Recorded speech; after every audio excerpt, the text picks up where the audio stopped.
movieron el... Ok. Es para el beneficio de los hermanos, para que puedan ver lo que estábamos hablando el martes pasado, que de hecho sería bueno, ¿verdad? Que si hay duda, extender. No, no es extender, es mirror. Es mirror, sí es mirror.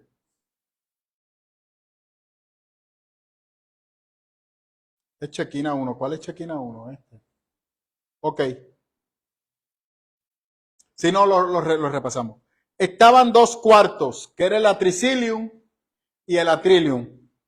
En el atrilium regularmente estaban las personas de escasos recursos, que eran los pobres, que entonces lo que hacían los ricos, en aquel momento también las reuniones, estoy yendo un poquito para atrás, las reuniones se hacían en casa, no existían templos. Interesante que el mapa, anyway, yo lo tengo que traer porque en el capítulo 13, en el capítulo 14, Pablo vuelve y toca lo que es el don de profecía y el don de lengua, que vamos a detallar unas cositas hoy sobre eso. Cuando la iglesia se congregaba en casas y regularmente las casas eran provistas por personas adineradas. Las personas adineradas proveían sus casas donde los hermanos iban a congregarse.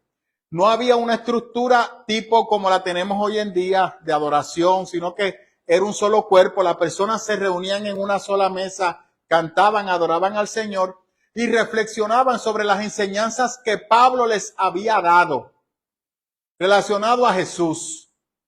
En ese proceso de estudiar la palabra todo, entonces se fueron formando las comunidades de fe, pero no habían templos. Sin embargo, Corinto estaba lleno de templos paganos, pero la iglesia se reunía en casas. Cuando se reunían a la cena del Señor, Pablo les dice, yo compartí con ustedes la cena del Señor como Él me mandó. Él me mandó que todos estuvieran reunidos, tomaran el pan como un cuerpo y su sangre, porque ustedes son un cuerpo. Sin embargo, ustedes están tomando la cena de manera indigna porque están separando el cuerpo de Cristo entre ricos y pobres. Y Dios no permite eso. Si ustedes hacen la cena del Señor exactamente de la misma manera que hacían sus cultos paganos, que se embriagaban, que se emborrachaban. ¿Quién le dijo a ustedes que la cena del Señor era para hartarse, como hacen ustedes en sus fiestas? Mejor coman en su casa el que tenga hambre y vengan a adorar al Señor en un solo espíritu. Porque la cena del Señor es para recordar lo que Él nos dejó la última noche que estuvo presente con nosotros. No lo que ustedes están haciendo, no lo que yo les enseñé. Entonces explicábamos el martes pasado que con frecuencia las personas piensan que cuando dice de manera indigna se refiere a la condición moral de la persona. Sin embargo, el texto no se está refiriendo a eso, sino se refiere a la condición en la cual la iglesia está celebrando la cena del Señor. En ese momento. En ese momento en particular. Gracias por traerlo, Anthony, porque una de las cosas que quizás no aclaré es que tenemos que entender que luego las iglesias han desarrollado diferentes reglas para que las personas se sienten en la mesa del Señor. Entonces hay unos códigos y unos comportamientos que la iglesia demanda. Se trata de educar sobre la importancia de la cena, lo que representa para la cena, para lo que representa la cena. Ahora, teológicamente, podemos decir, fundamentado en la palabra, que las personas que se sientan en la mesa tienen que mantener cierto comportamiento ético y moral antes de sentarse. Nos han enseñado que sí. Pero cuando usted va a la cena que el Señor hizo, si buscamos el comportamiento de los apóstoles, lo que va a ocurrir 6 horas después, dígame cuál de ellos merecía estar sentado en la mesa. Inclusive Judas. Porque Judas estaba sentado en la mesa. Y Cristo le ofreció el pan. Y le ofreció el vino. Y le dijo, no lo hagas. Cristo sabía que le iba a fallar. ¿Y por qué entonces el Señor lo invitó a comer con él en la mesa? porque Cristo quiere que todos los pecadores estén cerca de Él, no lejos. Lo que nosotros predicamos y decimos en esta iglesia es, el que se pierde no es porque Cristo lo desecha, es porque esa persona ha dejado a Cristo fuera de su vida, pero Cristo no lo deja fuera. Por eso nosotros decimos que Pablo transfirió exactamente lo mismo a Corintios. Por eso cuando nosotros celebramos la cena, yo no recomiendo que la gente lea Corintios, yo recomiendo que lea Lucas o los Mateos o los Evangelios, porque en los Evangelios se predica o se enseña la cena como Dios le enseñó. En Corintios se está haciendo, Pablo le enseñó como Cristo le enseñó, pero la iglesia la está aplicando de manera incorrecta. El problema no es Pablo, el problema no es Jesús, el problema es la persona. Entonces, yo decía el martes pasado que muchas veces cuando nosotros hacemos la cena del Señor y estipulamos normas y reglas, ¿qué estamos haciendo con esas personas? Las estamos excluyendo. ¿Qué usted está haciendo con el cuerpo de Cristo? Separándolo de mí. Y eso es correcto. Entonces, ¿quién realmente está tomando mal la cena? ¿O quién la está llevando mal? ¿Los que la están oficiando o el hermanito que realmente no tiene la capacidad para sentarse en la mesa, pero yo como líder lo estoy dejando fuera? ¿Quién la está tomando de manera indigna? ¿Él o yo? Yo. Por eso es que nuestra cena es abierta. Yo no dejo a nadie fuera. Nadie. ¿Quién se queda afuera? Si usted no se quiere sentar en la mesa, eso es problema suyo. Pero aquí la mesa es abierta y nosotros le damos el pan para que la persona lo tenga en su mano. Porque quien te invite a la mesa es el Señor. Debemos estar en uno. No somos dignos de estar en la mesa. Ninguno. Nadie por su propio criterio puede estar en esa mesa. Pero como el que te invita es el que te establece en la mesa, que es el Señor, se supone que tú sí tengas claro que tú no mereces estar ahí, pero estás ahí porque Él te invitó a sentarte. Tú estás en deuda con Él. Tú te debes a Él. Tú no te debes ni a tu ayuno, ni a tu oración, ni tu conocimiento de la palabra. Y como yo he dicho, vamos a ser realistas. Si ese fuera el criterio, ayuno, oración y palabra, ¿quiénes estaban aptos para estar sentados en esa mesa en el tiempo de Jesús? Según su propia prudencia. ¿Quiénes? Los fariseos. 50 días. Y eran súper consagrados. Sin embargo, nunca creyeron en Jesús. Alaba al Señor. Y nunca creyeron en Él. En aquel momento lo vieron como profeta y luego lo rechazaron. Porque en sí mismo se hizo Dios. Amén. Eso está bueno. Bueno, esta es la casa que habíamos hablado. Quiero aclarar algo porque dije algo erróneo el martes pasado. Este es el tricilium. El atrium es este que está aquí. Donde está la piscina. Aquí era que sentaban a los pobres. Don José Luis. Y aquí se sentaban los ricos.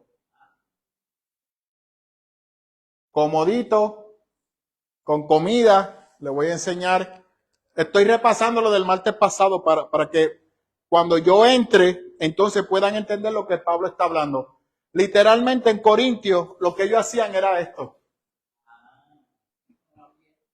Una fiesta. Por eso cuando usted lee el capítulo 11 de Corintios, Pablo dice, porque ustedes lo que hacen es fiesta, que se llenan de comida, se embriagan con vino y piensan que son dignos de estar sentados en la mesa del Señor. Y lo que están haciendo es dividiendo el cuerpo. Ustedes no merecen estar. Ustedes están tomando la cena de manera indigna porque ustedes están dividiendo el cuerpo. Y donde se sentaban los pobres, esto es una recreación hoy de cómo era ese lugar. Un lugar bien elegante. Y los pobres aquí. El hermano Anthony dijo, todo apiñado uno encima de otro. Es cierto. Amparado en eso mismo, entramos al capítulo 12. Porque es una carta. Yo explicaba que a diferencia de los evangelios son relatos. Hay que entender esa parte. Los evangelios son relatos. Por eso usted ve que no hay una especie de consecuencia muchas veces en los relatos. Diga, don.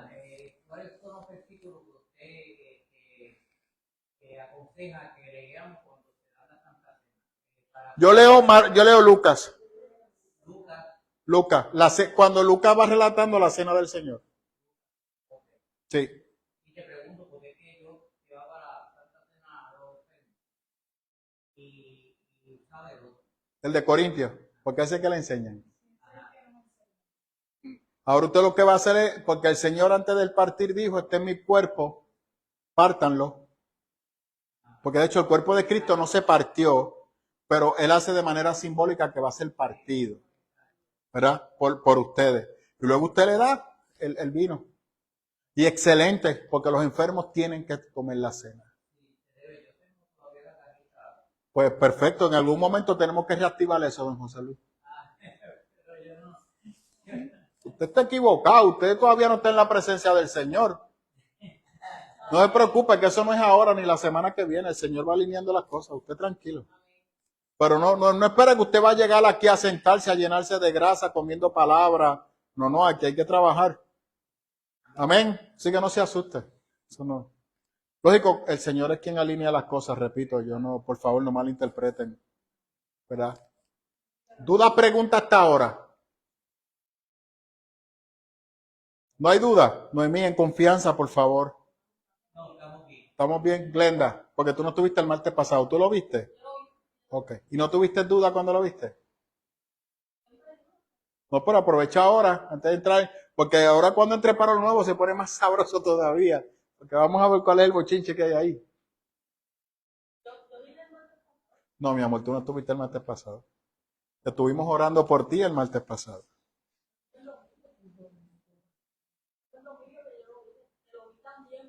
Tienes razón. ¿Tú estuviste el martes? De hecho, hablando de eso, le hice el comentario a nuestra hermana Elizabeth si es posible cambiar el estudio para los miércoles.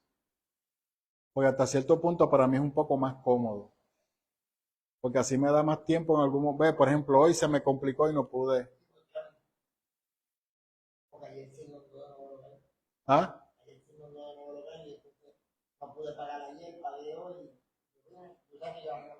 No está bien, sí lo sé.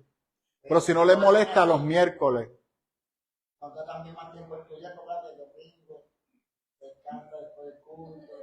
Anthony, hay visita. Anthony, no, pero déjalo, como ibas al principio estabas bien, no diga lo otro, porque me vas a hacer molestar. No lo haga. Quédate en lo primero, no añada lo segundo. No, pero no. Lo sé, pero no quiero, esa parte mía no quiero que la vean todavía. Quédate en la primera parte de tu narrativa, no te tires a la segunda porque estás mal. Por eso, déjalo así. Déjalo así. La primera parte que más ni el que estás de acuerdo que sea miércoles, gloria a Dios. Perfecto, muy bien. A los hermanos que están conectados, pues posiblemente entonces tengamos los estudios los miércoles. Amén. De hecho, eso se había propuesto cuando nosotros nos separamos. Nosotros éramos discípulos, no sé si el pastor Ernesto le dijo. Eso es correcto. ¿Sí?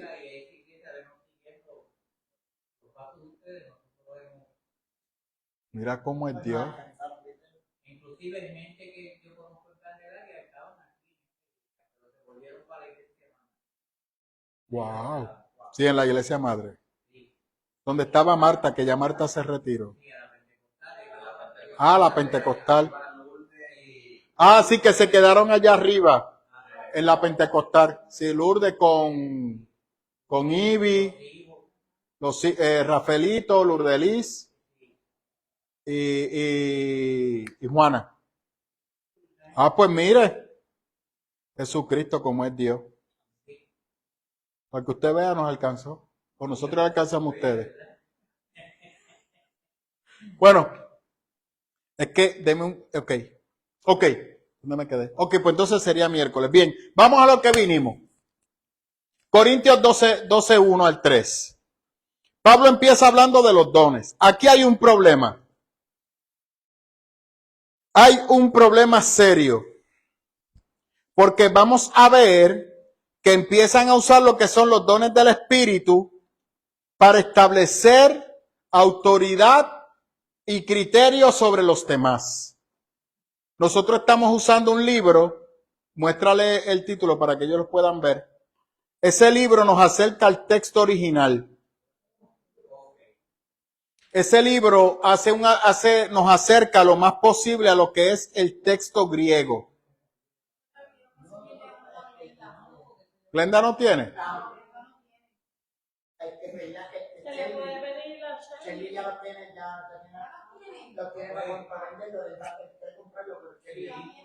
Pues entonces uno para Glenda y uno para José Luis.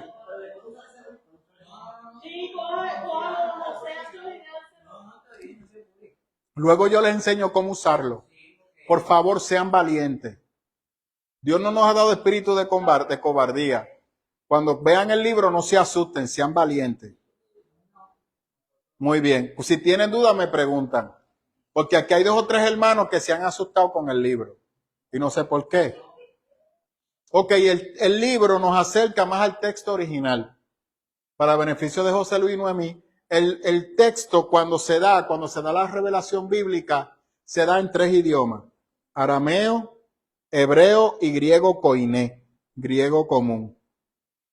Ese libro que usted ve aquí trata solamente el griego del Nuevo Testamento, no es el Antiguo Testamento. Y usted va a ver hoy, cuando leamos, vamos a leer del libro y yo luego le voy a explicar lo que está ocurriendo. Yo junto con este libro que trata las palabras en griego, traigo este que es del contexto cultural. Porque dentro del texto hay una cultura que está en la parte de atrás, que es bueno que lo puedan comprender. Por eso muchas veces nosotros decimos que hay iglesias que cometen errores porque cuando leen el texto no entienden lo que está ocurriendo en el texto. Porque, por ejemplo, cuando yo hablaba de que la mujer debe de cubrirse la cabeza, yo explicaba aquí que eso lo hemos aplicado mal, que Pablo en ningún momento dice eso. Y pronto vamos a ir porque en Corintios que Pablo le dice que la mujer calle en la iglesia. Y se interpreta que es que la mujer no debe de ocupar ningún ministerio en la iglesia. Y eso no es lo que está ocurriendo ahí. Eso nosotros procuramos ibanarlo porque si usted entiende la palabra mal, la va a aplicar mal. Y eso es una realidad. Pero cuando usted entiende el texto, entonces usted tiene una mayor claridad y le va a ayudar en su vida diaria. Y usted se va a dar cuenta que la palabra de Dios es viva. E increíblemente lo que está pasando sigue ocurriendo hoy. Porque se repite, lamentablemente. Y lo hemos comprobado en nuestro devocional personal que ha sido mucho más amplio para nosotros el conocimiento que tenemos hoy en día a lo que se nos enseñó, ¿sabes? Los pentecostales de antes, que voy a decir, eran muy familia, ¿entiendes? Lo que nos enseñaban ese tipo de comportamiento y doctrina, que verdaderamente hoy en día no es lo que es, ¿entiendes? Hasta muchas personas que vienen también, que uno habla y comparte con ellos que son cristianos, que tú le dices, wow, ¿y cómo tú? Y bueno, esa es la manera en que el pastor de nosotros nos ha explicado, debido a que el Espíritu Santo lo ha dirigido de una manera, y muchas veces pues tendrá problemas por eso, pero es lo que es, porque es la palabra, ¿viste? Como se tiene que desglosar. Amén. Y la manera en que se tiene que aplicar, ¿viste? Se aplica de esta manera. Lo que pasa es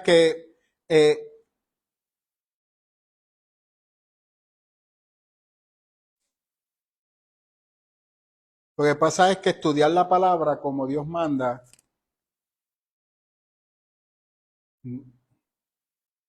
no es tan fácil como la gente piensa. Me explico. Yo amo a la Reina Valera, tengo un gran respeto por ella, la honro, la venero. Yo me convertí con una Reina Valera, tengo una Reina Valera en mi casa. Pero si usted piensa que usted va a hacer teología con una Reina Valera, 1960 usted tiene problemas. Entonces se añade cuando usted trata de aplicar la Reina Valera sin conocer lo que está ocurriendo alrededor de la Reina Valera. O sea, el contexto, lo mismo, de hecho, muchas veces se le da más importancia a lo que dice el comentarista bíblico porque se alinea con lo que la Reina Valera dice. Entonces, pues ahí estamos mal porque estamos brincando lo que es la esencia de la Reina Valera, porque la Reina Valera, que en su momento tuvo su importancia, porque fue la traducción que más se pudo compartir en español.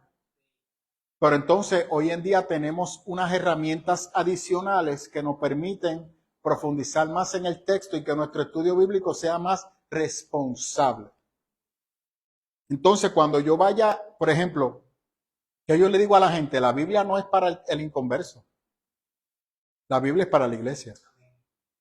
Cuando usted coge y se pone a aplicarle la Biblia al inconverso, usted lo está haciendo mal. La Biblia es para mí.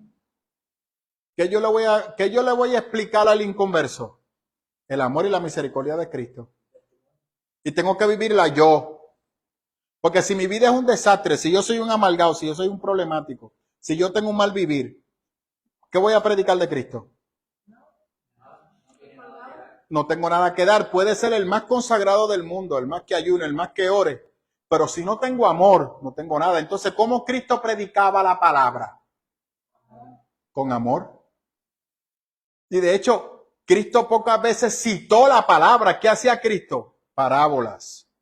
Esas son herramientas didácticas que usando situaciones de la vida diaria de las personas y provocaba una reflexión. Y nosotros como iglesia a veces se nos pasa eso. No, queremos predicarle la Biblia a la gente. El diablo te va a llevar. Esto y lo otro, arrepiéntete. Pero es que esa es su condición.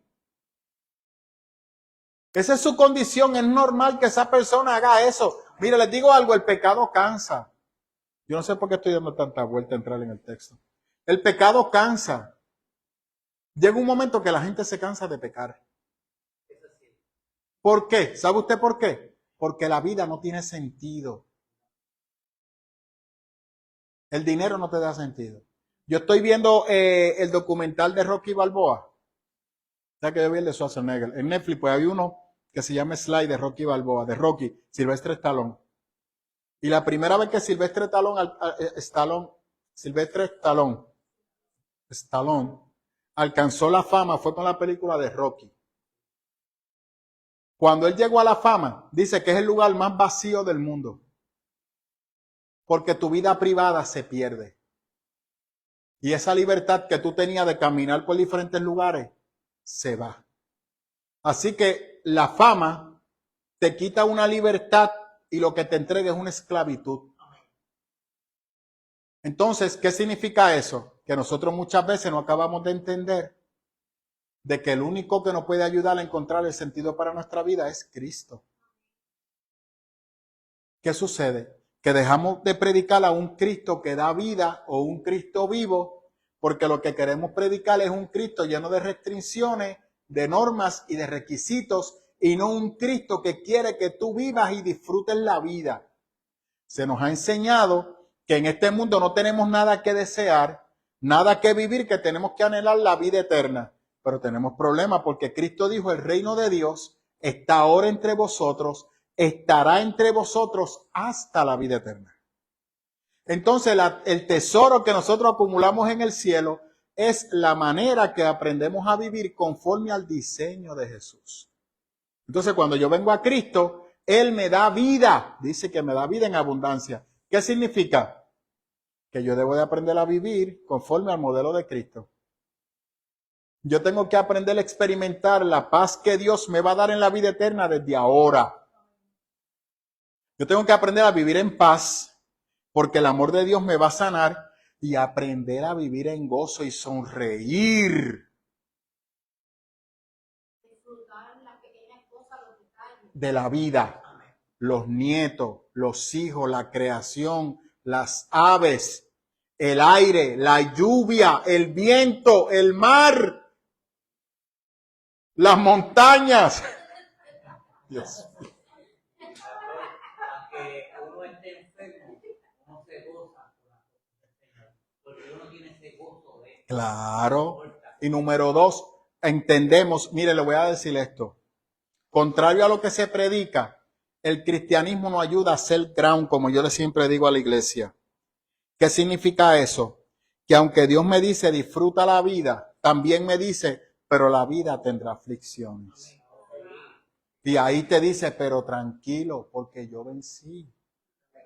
La enfermedad no te puede quitar mi gozo, porque yo sigo contigo y la enfermedad se puede ir. Y aunque la enfermedad no se vaya, en la vida eterna yo te espero con los brazos abiertos y hasta ahí llegó la enfermedad.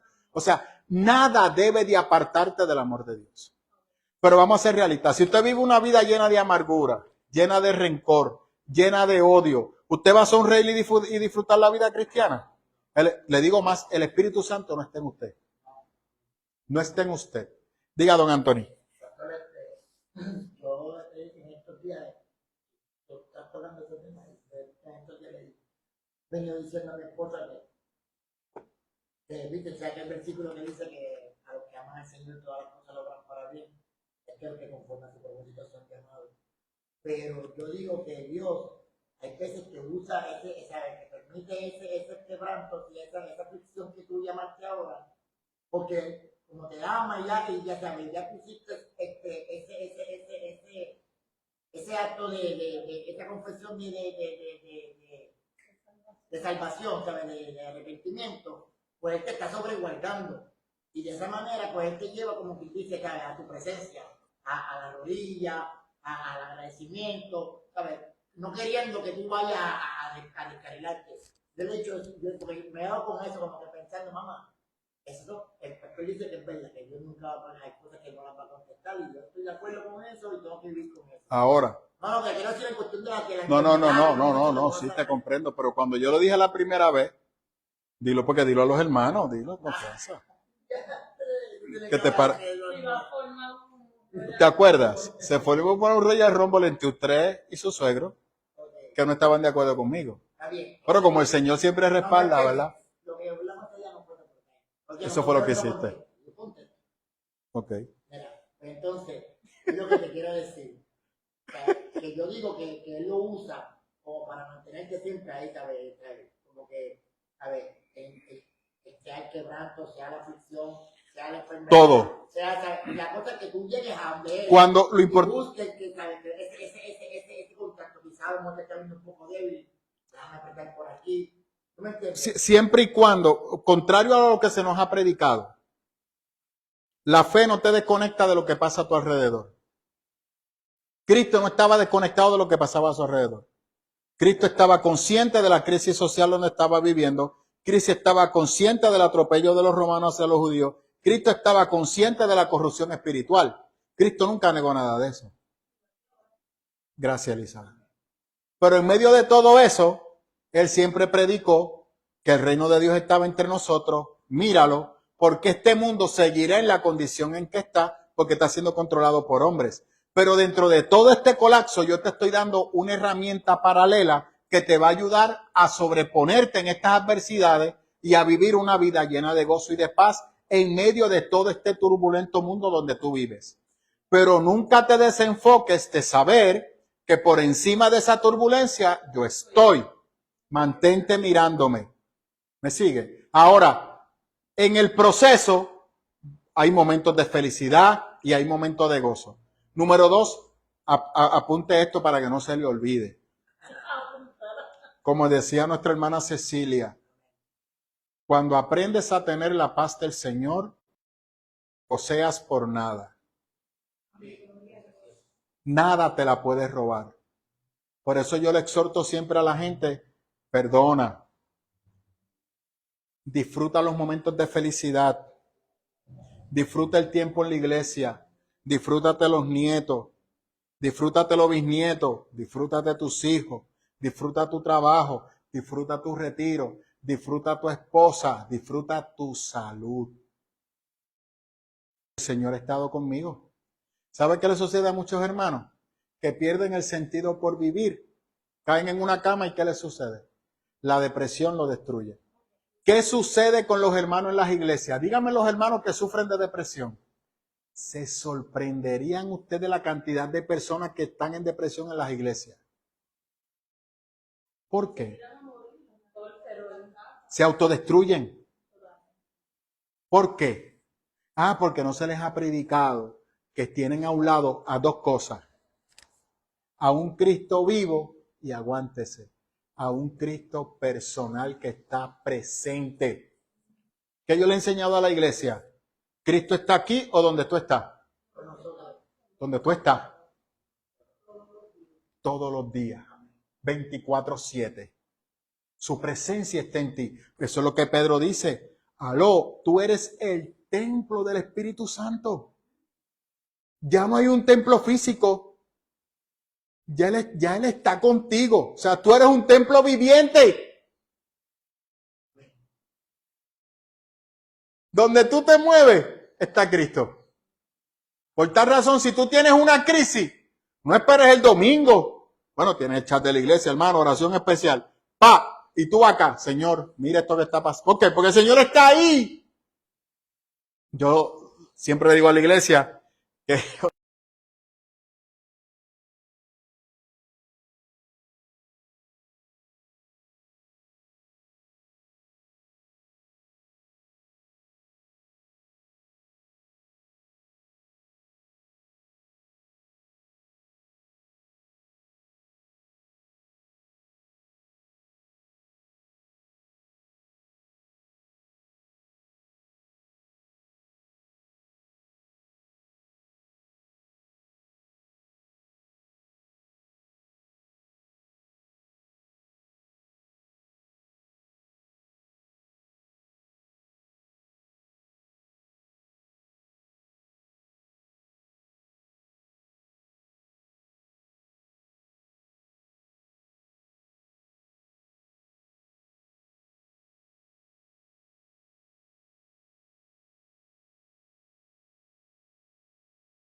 puso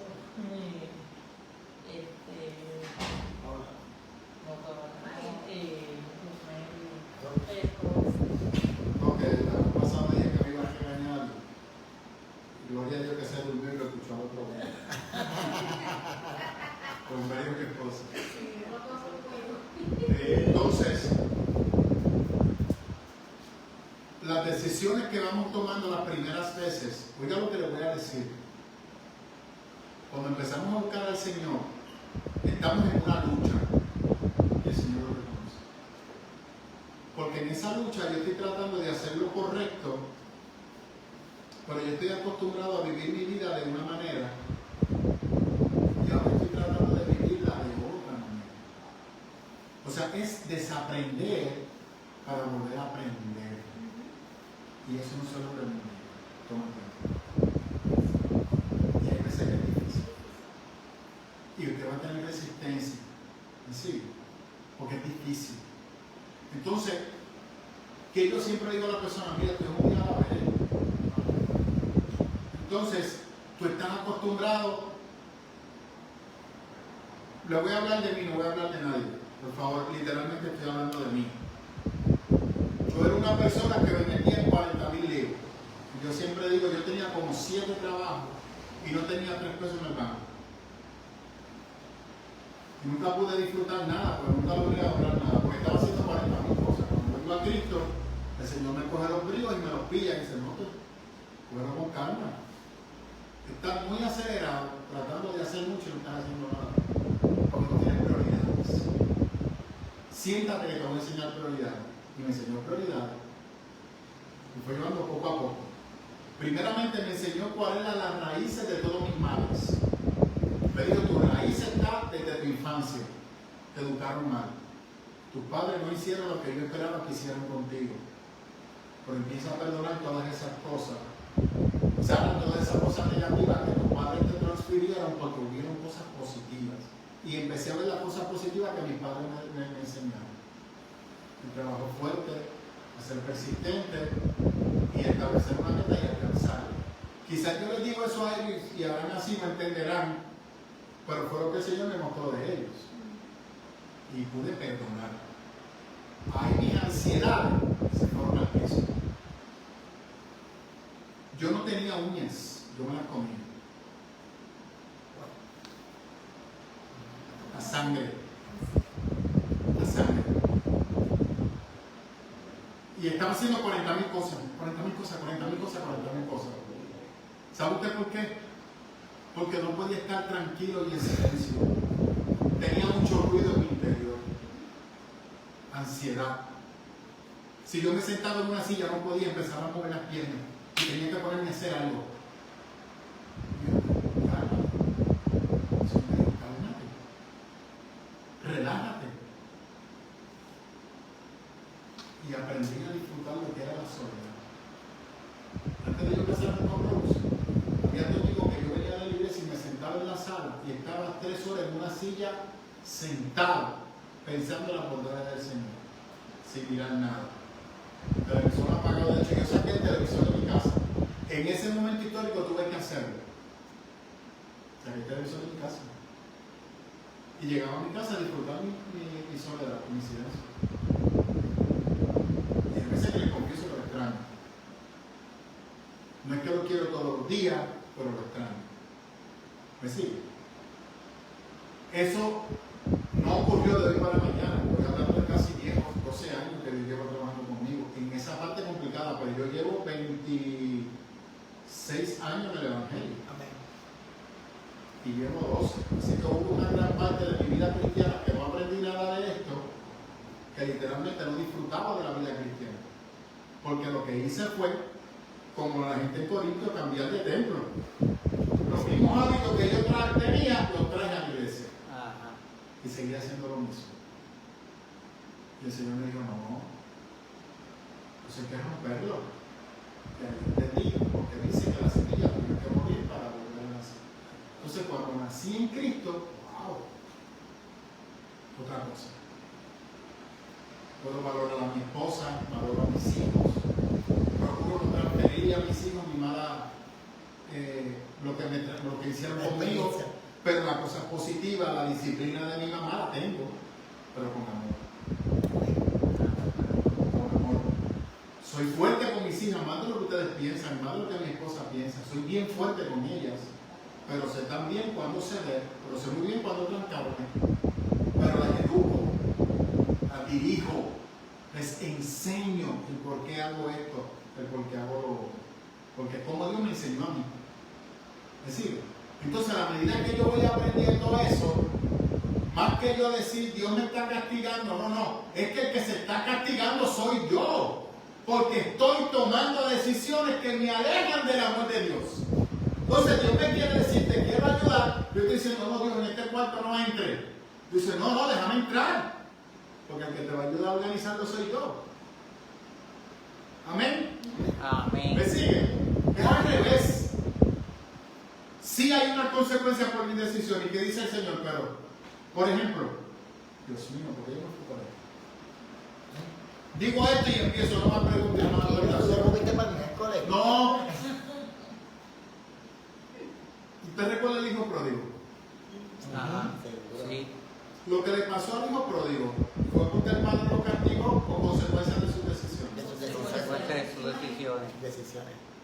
Cuando vino ante el padre, él le sacó en cara las barbaridades que había hecho. No. ¿Qué él hizo? Lo recibió, le puso un anillo. Usted sabe que técnicamente hablando, culturalmente hablando, lo que el padre hizo fue una deshonra ante el pueblo. Porque se humilló de un hijo que le deseó la muerte y lo peor. Pero a Dios no le importa lo que la gente diga. Él te ama por encima de él. Y él se inclinó a amar a su hijo. Mira el texto. Él estaba realmente en una parábola. Los cerdos eran lo más bajo en la sociedad. Sí. Lo que el texto te está diciendo, él llegó a lo más bajo que un ser humano podía llegar. Comer de los cerdos. Comer.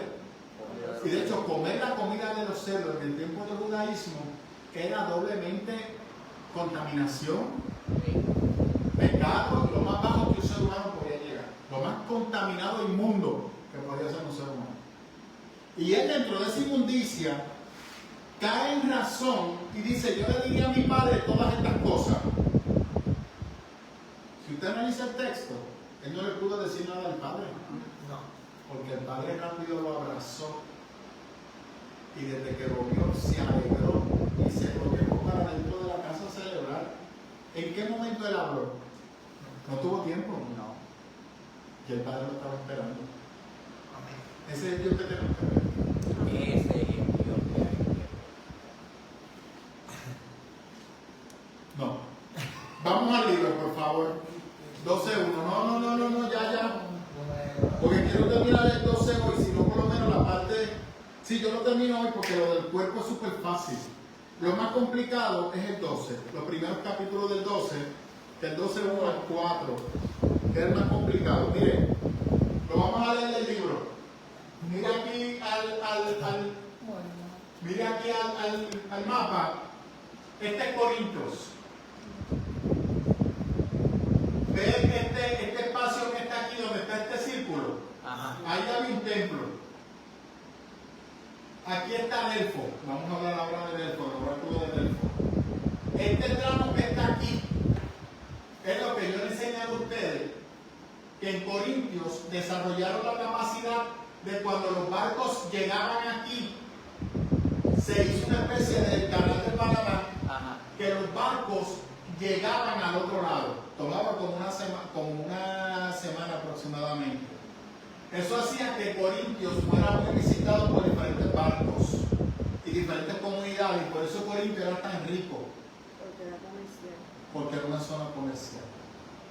Las personas, si no querían ir acá y salían de Atenas, tenían que venir por acá, dar toda esta vuelta para llegar al mar Jónico.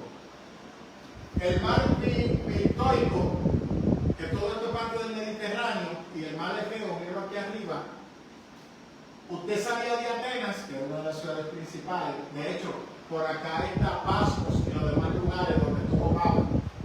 Pero entonces acá el barco llegaba entraba y lo que hacía era que se quedaba en Corintios y ahí era que estaban una semana comiendo, bebiendo, haciendo las 40.000 cosas mientras el barco transitaba. Tome esa notita para cuando yo empiece a hablar del cuerpo, vamos a ver de que Pablo estaba brutal. Pero es para que lo puedan ver. ¿Ves cuando yo lo había dicho? Elizabeth no ha llegado allí, le estoy dando un aperitivo para que se mantenga pendiente. Esa era la ruta que se tomaba, ¿verdad? Ok, vamos entonces al 12.1. Vamos a usar el libro. Cuando los dones espirituales, perideto neumático es espíritu, claramente uno de los extremos acerca de lo que había preguntado en su carta Pablo a 7.1. Habíamos hablado que esta primera carta de Corintios es la segunda carta de Corintios. Hay una primera carta que se perdió, nunca apareció. Pero cuando se hizo el canon de la Biblia se le puso a esta primera y segunda. Pero la segunda es la tercera y esta que es la primera es la segunda. Aparentemente en la primera, Pablo trabajó un montón de temas morales y la iglesia le hizo muchas preguntas en base a esa carta. Por eso es que Pablo en esta carta empieza analizando las preguntas que ellos le presentaban. Y aquí hay varias preguntas que le están haciendo a Pablo sobre los dones del Espíritu y por qué esto no se distribuye de manera equitativa. ¿Estamos, verdad? ¿Por qué el Espíritu Santo no se mueve en todos por igual? Sino que se pareciera que se mueven algunos solamente. Y eso es lo que Pablo va a aclarar aquí. E introduce precisamente como el problema de los alimentos ofrecidos a los ídolos, que estaba en el 8.1. Esta pregunta es tratada hasta el fin del capítulo 14. Por tal razón, como yo le dije a ustedes, en el 13 y en el 14 vuelve y toma lo de las lenguas y lo del amor. Es evidente que había surgido muchos problemas en Corintios en lo que se refiere al ejercicio de estos dones. Voy al 2. Se ha extraviado, apagomén, que se expresa en la cúpula, una común elipsis, en el participio imperfecto, bla, bla, bla. Pero dirá empote cuando empote una vez, lo que se significa en la manera que el verbo se conjugó, para eliminar así la dificultad. A los ídolos mudos, sin voz, los paganos están siendo llevados al extravío por demonios, más bien tan a menudo como erais llevados. Recuerden lo que tratamos en la mesa de los demonios, que Pablo dice cuando ustedes van a hacer otros cultos. Por tanto, estoy en el 3, os hago saber, y ahí entonces empieza explicando, que hable por el Espíritu de Dios, el neumateo, y ahí lo dice en griego, bien sea espera o instrumentalidad. No hay aquí una distinción entre la palabra Jesús acerca de la distinción entre anatema. Mire, aquí la palabra anatema o maldición, cuando usted va al hebreo, es bendición. En hebreo. Que si ustedes leen el capítulo 3 del libro, se lo voy a explicar. Jesús es anatema. Anatema Jesús. Acerca de la discusión entre anatema, maldición, y anatema, ofrenda. Lo importante de conocer el texto, se usa en dos maneras, en griego y en hebreo. Y lógico, vamos ahora a eso, porque ¿qué está ocurriendo? Okay. Aquí tenemos el templo de Delfo. En Delfo, Corintios, estaba el oráculo de Delfo. ¿Qué era el oráculo de Delfo?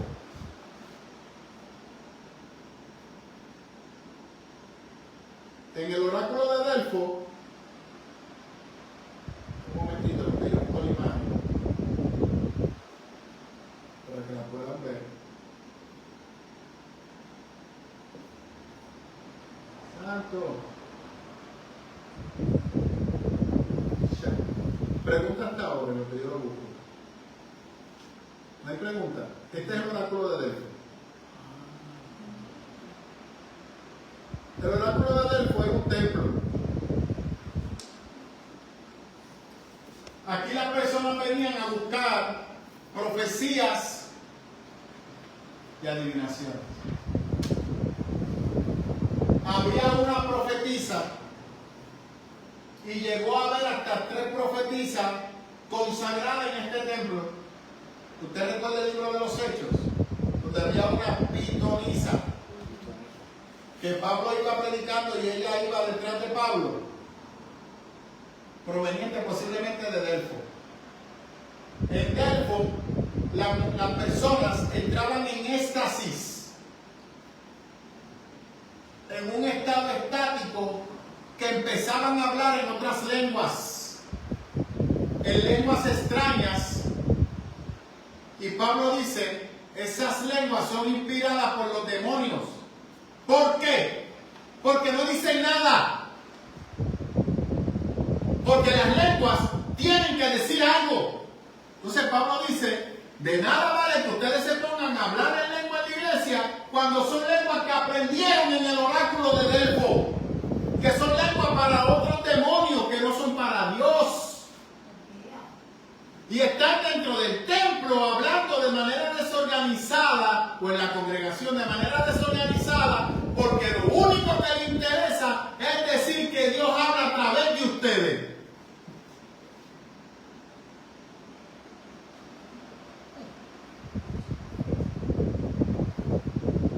Por eso es que Pablo dice, si no hay quien interprete la lengua, cállese. Dios no está hablando a través de usted. Porque la lengua que usted está hablando es una lengua que proviene de cultos dados a otros dioses. Amarrado al capítulo 8.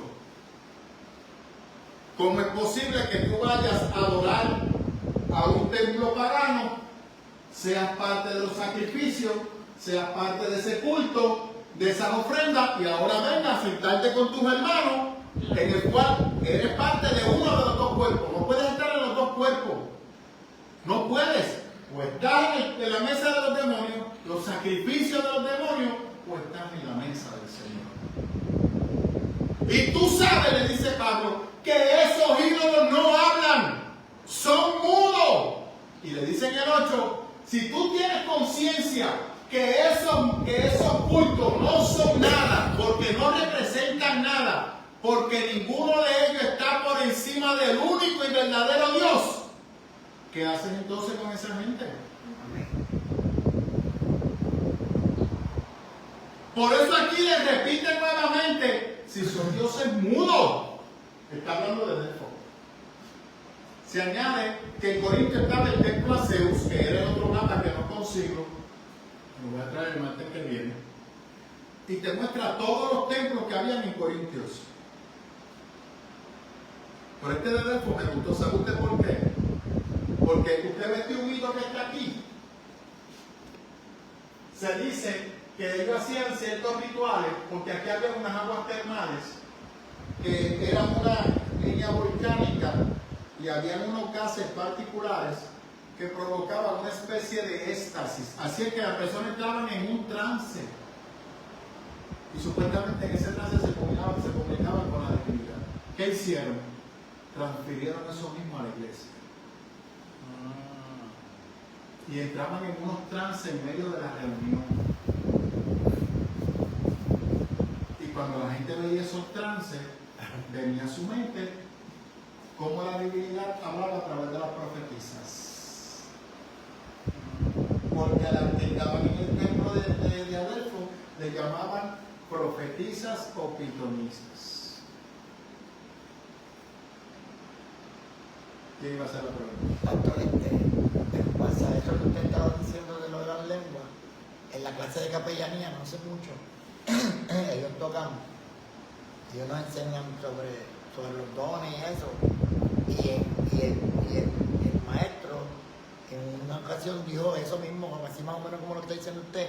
O sea, él nos había explicado, que te acuerdas que yo tuve el tema por el teléfono con usted, para que usted me aclarara más, y él dice que hoy en día han cogido de hablar y danzar como lo hacen los africanos.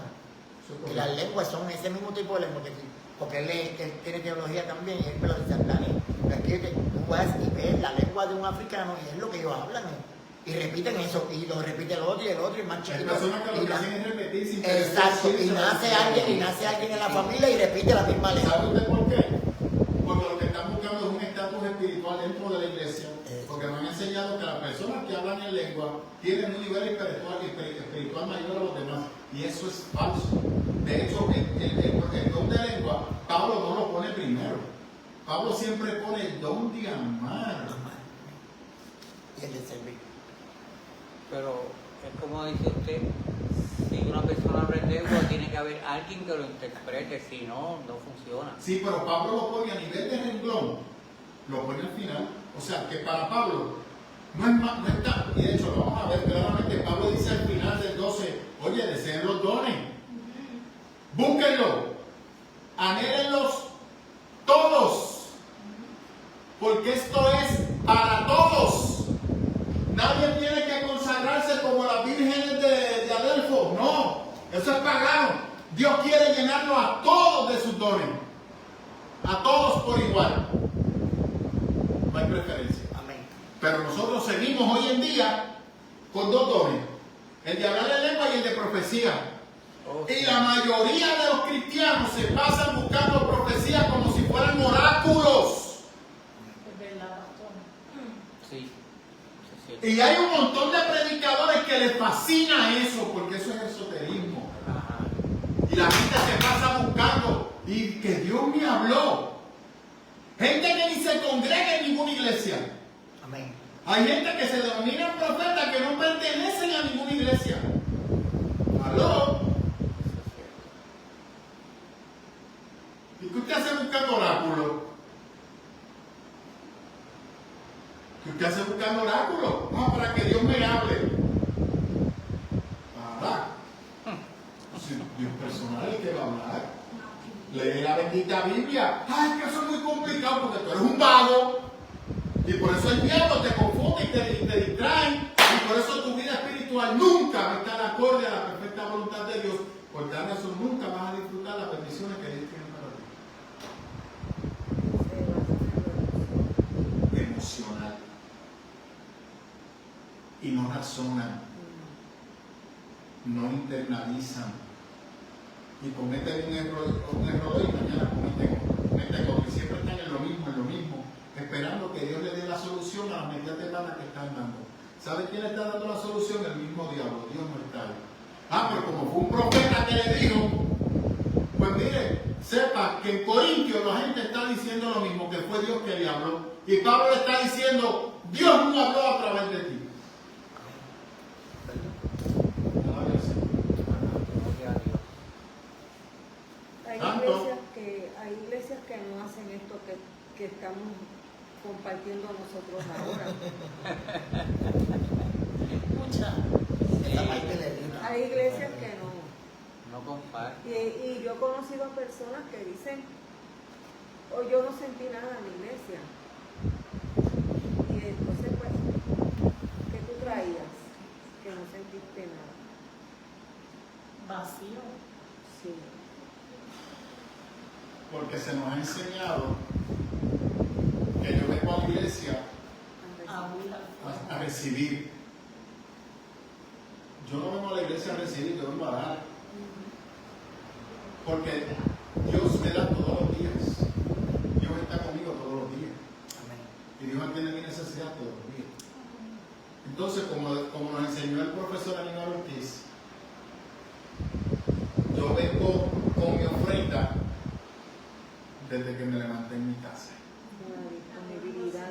Y vengo a adorar al Señor porque vengo a unirme en el único lugar donde me siento amado, valorado y aceptado, que es con mis hermanos, Cuando tenemos una verdadera familia. que representa el cuerpo de Cristo. Voy a estar con mis hermanos y allí ellos me reciben. Y algo espiritual y sobrenatural pasa en el momento que un hermano me recibe. Y vengo a darle al Señor lo mejor. Pero no se va a enseñar eso. Yo vengo a recargar material a la iglesia. Yo no sé lo que tú viniste, pero yo vine a alabar a Dios. Yo no sé lo que tú viniste, pero yo vine a alabar a Dios. Hace mucho escuchado ese corito? Eso es lo más antibíblico que hay. Porque ¿qué está criticando Pablo aquí en Corintios? Eso mismo. No, usted tiene que estar pendiente. Si su hermano está desanimado, ¿qué usted tiene que hacer? Varón, vengo a darle un abrazo. Tranquilo, que su crisis, su dolor es mi dolor. Y si usted está triste, vamos a estar tristes los dos. Vamos a orar juntos, vamos a llorar juntos. Amén. Y cuando el hermano ríe, reímos juntos, nos gozamos juntos. Amén. Gloria a Dios. Manda poder yo quiero, manda poder que yo lo anhelo, manda poder a nuestras manos para que los enfermos sean sanados. Manda poder que yo quiero, ¿para qué? No es para bendecir a los enfermos, eso decían en Corintios, y Pablo decía, no, tú estás equivocado, tú lo que quieres glorificarte. Exactamente igual que los 70. Que nadie habla de eso. Los 70 vivieron de hacer milagros y cosas sobrenaturales. Gozosos. Y se acercaron al maestro. Maestro, hemos hecho cosas sobrenaturales en tu nombre. Y el maestro le dijo, oye, la verdad que usted está acercado. Pero estos apóstoles, esos son unos hijos del diablo. Pero ustedes están a mi derecha. ¿Eso fue lo que les dijo? No. Procuráis que vuestros nombres estén escritos en el libro de la vida. ¿Qué te quiero decir con eso? Que el domingo nuestra hermana Luciana lo trajo. Para hablarte a ti, hasta un borracho Dios va a usar. Sí. La piedra. Para bendecirte a ti, hasta una piedra te va a hablar. No significa que la piedra esté bien, Exacto. porque esa persona necesita un encuentro contigo. Los testigos de Jehová, para el cielo no van, si siguen cuenta teología. Pero si Dios lo tiene que usar para hablarte, Dios te va a Lo hablar. van a hacer. Y tú lo vas a ver así. Tú no vas a ver el mensajero. Tú estás diciendo, wow, yo soy una persona para contestar. ¿Me sigue? Pero no significa que la persona está bien. ¿Qué pasa hoy en día? Que la persona piensa, pues que Dios me habló a través de él. Dios va a hablarte a través de la piedra. Pero ¿qué le está diciendo a esa persona? Procura que tu nombre esté escrito en el libro de la vida. Esa persona no significa que porque te dio un mensaje de parte de Dios es salvo. ¿Comprende? Que Dios lo use. Pero ya Dios te había hablado, pero tú necesitabas esa confirmación. Que quizás tú no la querías y Dios te va a decir, mira, ok, perfecto, porque quizás, mire, hay momentos que usted está desenfocado, que usted está aturdido, que usted está sobrecargado y usted está tan nublado que no puede escuchar la voz de Dios. Y Dios tiene que enviarle algo tangible para que usted se enfoque. Y Dios lo hace. Amén. Igualmente los 70 fueron instrumentos, pero ellos no eran salvos.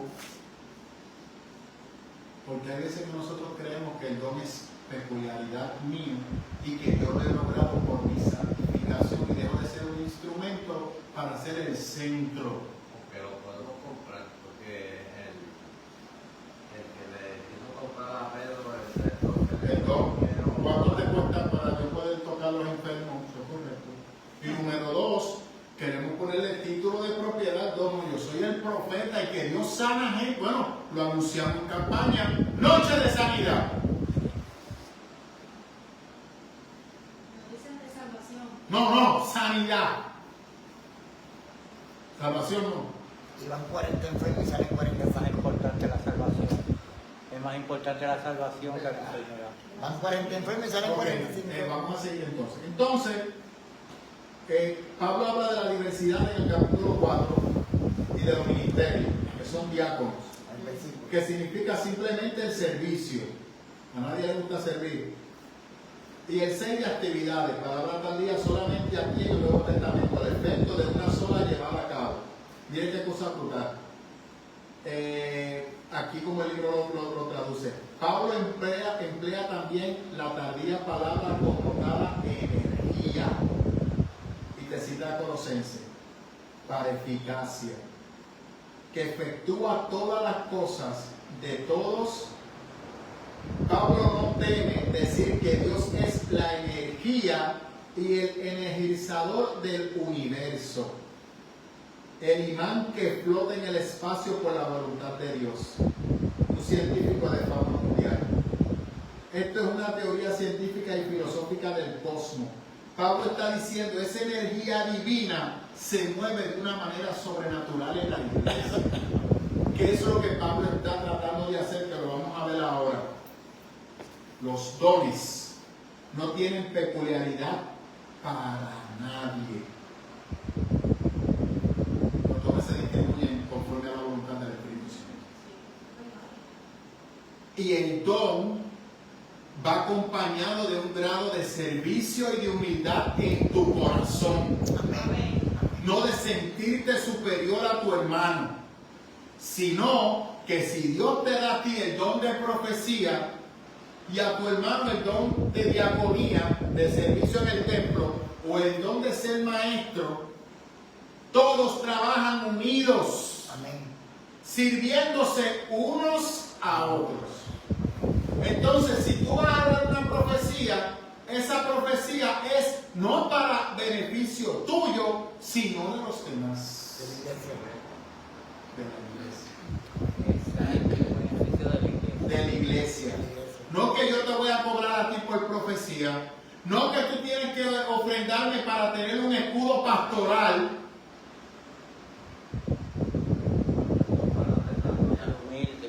Ser humilde.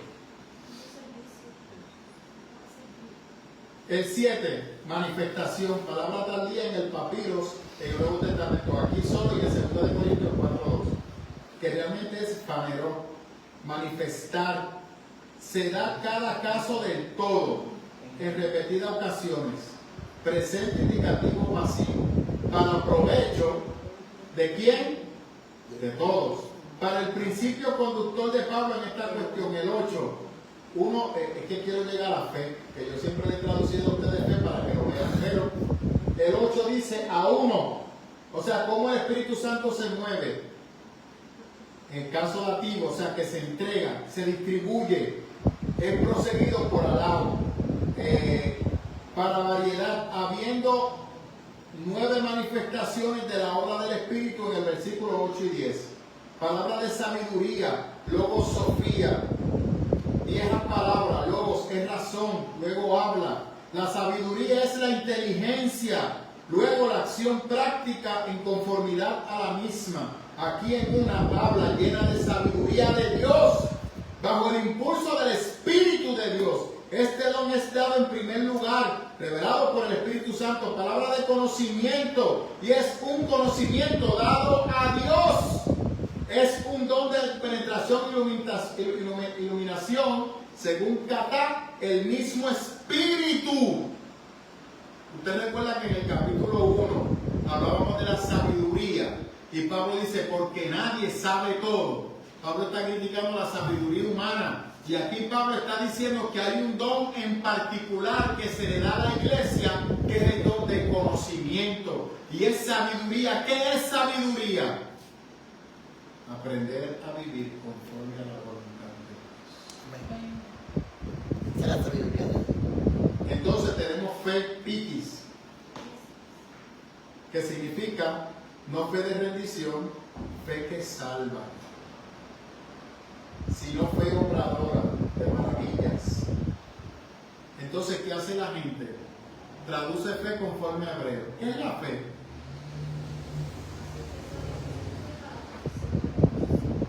Eso dice Hebreo. Pero aquí no te está diciendo que eso es la fe. Porque realmente, cuando usted va al texto de Hebreo, Hebreo está citando a aquellos padres antiguos, patriarcas, que creyeron sin ver y se movieron sin ver. Pero la iglesia no se mueve sin ver. La iglesia se mueve dirigida por Cristo. La iglesia cree que Cristo fue el Hijo de Dios, como decimos en la cena del Señor, que murió y que resucitó. Esa es nuestra fe, no es una fe ciega. Y es una fe que también nos dice que Cristo regresa por la iglesia. Amén. Esa es la fe cristiana. Por eso fue que cuando No la de Hebreo. por por eso fue cuando nosotros hablamos una vez de hebreo, tú me dijiste, ese hebreo es complicadito porque eso lo escribieron judíos. Eso es correcto. O sea, y como lo No, escribieron Pablo. judíos, ellos se basan en lo que es lo judaico. Eso es correcto. No traen o sea, Bueno. traen el Nuevo Testamento, Cuando- pero no traen así fuera lo que es la gracia. Cuando usted va y lee Hebreo le está hablando de los patriarcas. Le habla de Abraham, le habla de Jacob, le habla de todo el Moisés y de toda esta gente. Y ellos se movieron sin ver. Ellos creyeron y se les contó eso por salvación. Pero la iglesia no se mueve así.